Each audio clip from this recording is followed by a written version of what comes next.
Vision கியா, நம்பகமான பார்வை. இப்ப யாரும் வர்ற வரைக்கும் காத்திருக்க தேவையில்லை. 7 6 5 4 3 2 1 எங்கள் பேப்பர் படியன் எங்கட பேப்பர் படியன் வரா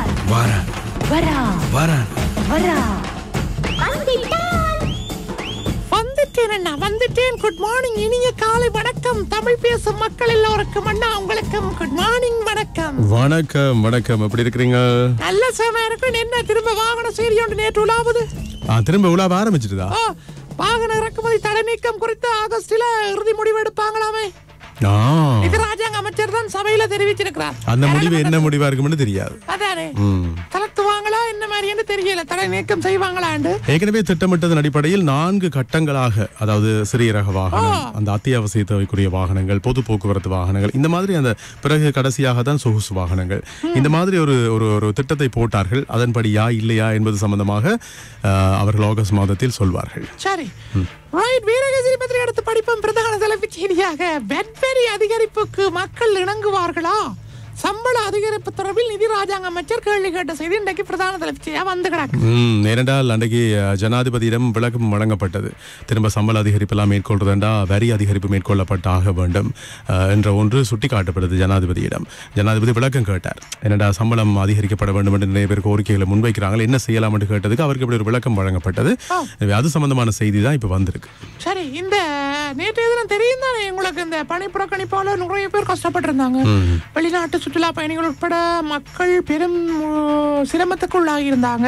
இந்த பணி புறக்கணிப்பு காரணமாக ரயில் சேவைகள் ஸ்தம்பிதம், முறைச்சோடிய நிலையங்கள் என்று இனி கடமைக்கு திரும்பாத அதிபர்கள், ரயில்வே அதிபர்களுக்கு தெரிந்தானே பணி நீக்கம் செய்யப்படும் எச்சரிச்சிருக்கிறாங்க. வேலைக்கு வராதாக்கள் விலகியதாக கருதப்படுவதாக சொல்லப்பட்டிருக்கு. ஆனால் அதற்கெல்லாம் நாங்கள் பயப்பட மாட்டோம், தொடர்ச்சியாக எங்களுடைய பணி புறக்கணிப்பு போராட்டம் தொடரும் என்று சொல்லியிருக்கிறாங்க. பெருந்தோட்ட கம்பெனிகள் மாறாவிட்டால் மாற்றுவோம். நாங்க இப்படியான வீரவசனங்கள் எல்லாம் கேட்டு எங்களுக்கு சலித்து போயிட்டு படிவேல் சுரேஷ் எம்பி சொன்ன செய்தான் இது. நிறைய பேர் மாத்தினவங்க தானே இப்ப இப்படி எல்லாம் சொல்லி போட்டேன். என்னன்னா 1700 ரூபாய் சம்பளத்தை வழங்க 9 நிறுவனங்கள் இணக்கம். நான் முகநூல் அறிக்கை வீரன் அல்ல, செயல் வீரன். அமைச்சர் ஜீவன் தொண்டமான் சரி வந்திருக்கு. சரி எப்படி அதே மாதிரி தொழிற்சங்க நடவடிக்கைகளால் மக்களுக்கு ஏற்படும் அநீதிகளை தடுப்பதற்கு புதிய சட்டம் மூலம் அரசாங்கம் அறிவிச்சிருக்கிற செய்தி வந்திருக்கிறது. தமிழ் மக்களின் பிரச்சனைகளை ஜனாதிபதி ரணில் தீர்ப்பாரா, அதற்கான நோக்கத்தை வெளிப்படுத்துவாரா? சாணக்கியன் கேள்வி கேட்டிருக்கிறார். இது இறுதி நேரமா, இதுலயாவது போறதுக்குள்ளே அவர் ஏதாவது தமிழ் மக்களுக்கு செய்வாரான்ற மாதிரி தான் இறுதி நேரத்திலேயாவது தமிழருக்கு ரணில் செய்வாராண்டு சாணக்கியன் நம்பி சொன்ன செய்தி வந்து கிடக்கு. சரி. அடுத்து களுத்துறை மாவட்டத்தில் இருந்து ஒருவரை ஜனாதிபதியாக்குவோம், அவர் திருடர்களை சிறையில் அடைப்பார். குமாரவேல் நேற்று அவரும் பாராளுமன்றத்தில் உரையாற்றினார், பல விடயங்களை சொன்னார். அதே மாதிரி பெருந்தோட்ட தொழிலாளர்களின் சம்பள விவகாரம், காணி குத்தகை ஒப்பந்தத்தை ரத்து செய்வது குறித்து அரசு அவதானம் என்கிற செய்தியும் வந்து கிடக்குன்னா இன்றைக்கு வீரகேசரி பத்திரிகை முற்பக்க செய்திகள். தினக்குரல் பத்திரிகையின் பிரதான தலைப்புச் செய்தியாக வருடம் 30,000 கோடி ரூபாய் தேவைப்படுகிறதா? மக்கள் சம்மதித்தால் சம்பள அதிகரிப்பு பாத்தீங்களா? அரசு ஊழியர்களுக்கு மீண்டும் சம்பளத்தை உயர்த்த வெட்வரி 22 வீதத்தால், நிறுவன வரி 42 வீதத்தால் அதிகரிக்க வேண்டும் என்கிறார் அமைச்சர் செகான் சேமசிங்க. அதாவது சம்பள அதிகரிப்புண்டா இந்த மாதிரி வரி அதிகரிப்பு மேற்கொள்ளப்பட வேண்டும் என்று சொல்லப்பட்டிருக்கிறது. அப்படி வரி அதிகரிப்பு மேற்கொள்ளப்படுமாக இருந்தால் மீண்டும் பொருட்களுடைய விலைகள் அதிகமாகும். அப்ப அது இந்த வாழ்க்கையில் சிரமங்களை ஏற்படுத்தும். சிக்கலுக்கு முகம் கொடுக்க வேண்டி வரும். சஜித் தள சிணைந்தனர் என்னென்ன கூட்டணி சேர்கிறது. முடிந்தால் ரயில் சேவையை நடத்தி காட்டுங்கள் செய்தியும் வந்து கிடக்குது. கடமைக்கு சமூகம் அளிக்காத ரயில் நிலைய அதிபர்கள் சேவையிலிருந்து நீக்கம் என்று பந்தலகுடாவத்தின சொன்ன செய்தி வந்திருக்கு. புகைப்படத்தோட அரசின் ஆயுள் 2 மாதங்களே, இனி மக்கள் விடமாட்டார்கள் மரிக்காரம்பி சொல்லியிருக்கிறார்.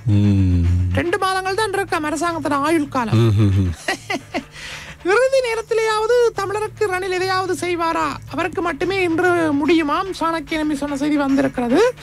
அதே மாதிரி எம்பிக்களின் ஆதரவை பெறுவதற்காக ஜனாதிபதியின் செயல் மிகவும் மோசமானது என்ற செய்தி வந்திருக்கிறது.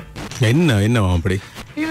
பாராளுமன்ற உறுப்பினர்களின் ஆதரவை பெற்றுக்கொள்ள வேண்டும் என்பதற்காக ஜனாதிபதி ரணில் விக்ரமசிங்கே கையாளுகின்ற மிக கீழ்த்தரமான ஒரு உபாயமாகவே பார்க்கப்படுகிறதாம் என்ற ஒரு செய்தி வந்திருக்குதுன்னா அந்த செய்தியை நாங்கள் பார்ப்போமானால் என்ன பிரச்சனை என்று சொன்னால் இது சம்பந்தமான விளக்கமான விடயங்களை தினக்குரல் பத்திரிகை தன்னுடைய எத்தனையாவது பக்கத்துல பதிவு செய்திருக்கிறது? 6ஆம் பக்கத்துல பதிவு செய்ய இருக்கிறாங்க. அப்ப என்ன பிரச்சனைன்னு சொன்னால் பாப்பா அந்த செய்தியோட உள்ள பாக்குறீங்க, உள்ள போய் பார்த்தா சரிதானே, உள் நுழைந்து ஆராய்ந்து பாக்குறீங்க. 2ஆம் பக்கத்துல போட்டிருக்காங்க. 2ஆம் பக்கத்துல. சரி சரி சரி சரி. அப்ப மதுபான சாலைகளுக்கான அனுமதி பத்திரங்கள் வழங்கும் செயற்பாடுகள் உள்ளதாக தமிழ் தேசிய மக்கள் முன்னணியுடைய எம்பியான செல்வராசா கஜேந்திரன் சொன்ன செய்தி வந்திருக்கேன்.